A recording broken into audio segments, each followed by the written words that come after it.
புதினாவும் போடக்கூடாது. சரியா? அது சாப்பிட அப்படி வெங்காயம் நான் சமைக்கலாம் போட்டேன். பயங்கரமா போயிடும். நம்ம ஒரு கடையை பிடிச்சி நான் பாட்டு காலையில் 2:30 மணி சமைச்சு விட்டுட்டே இருக்கு. எனக்கு என்ன வேலை இருக்கு? நீ போட்டு வச்சிட மாட்டி. அவ்வளவுதான். என்னன்னா வந்தாலும் எப்படி இருந்தாலும் செய்யலாம்டா. இஞ்சி பூண்டுடா, இஞ்சி பூண்டு போட்டு நல்லா ஆரம்பிக்கலாம்.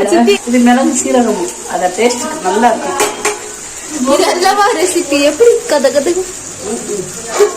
பாரு எவ்வளவு வீடியோ வருது மட்டும். சித்தி அளவெல்லாம் இல்லையா? அளவு நம்மளா அளவு.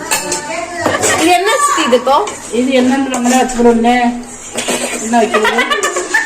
என்னவா சிரிக்கிறாரு சொன்ன செம்மையா இருக்கு, சூப்பரா இருக்குல்ல. இது இட்லி, சப்பாத்தி, தோசை எல்லாத்துக்கும் சரியா.